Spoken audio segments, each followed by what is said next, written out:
এইটা কি আসছে রে? কোনো কিছুই তো কমন পড়ে নাই।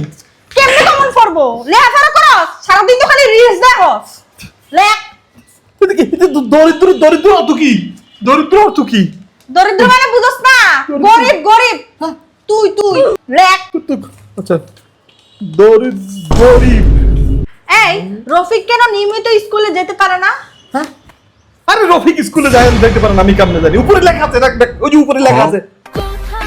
এবার তুমি গ নম্বরটা কি? গ নম্বরটা এত বড় প্রশ্ন ভাই, কি দিয়েছে ভাই? আরে এত বড় প্রশ্ন বয়েজ দে, বয়েজ লিখে দে। লেখ যে স্যার আমি এত বড় প্রশ্নের উত্তর দিতে পারবো না, বয়েজ দিয়ে দিলেন, শুনে নিয়েন। বাপ রে, ভয়। আচ্ছা শুন, ইচ্ছা শক্তি থাকলে দারিদ্র সফলতার পথে বাধা হতে পারে না। এটা তো তুই ভালো করে বলতে পারবি, কারণ তুই গরিব।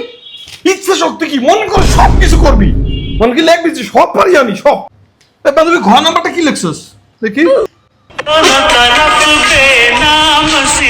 কি লিখছস? তোর হাতে লেখা তো খারাপ করে, আর কাকের গুয়ের মতো। নিজে লাফা আরে না, আবার আমার লেখ ওই কাকের গুয়ের মতো। লেখ, তুই ফেল করবি। এই নিচে লিখে দে, স্যার পাস করাই দিন। ও ভালো বুদ্ধি। স্যার পাস করাই দিয়েন, নাইলে বিয়ে হইতো না। বিয়ে হবো, পাস করে দেন স্যার, বিয়ে হবো। আরে তোর একটা তোর বাপে তোর রিকশা কিনা দিব যদি ফেল করো। তাড়াতাড়ি লেখ। ও কইছে আরে মিলন ছাড়া ইয়ে স্যার পাস করাই দিয়েন। আল্লাহ তুমি আমাদের এবারের মতো পাস করে দাও আল্লাহ।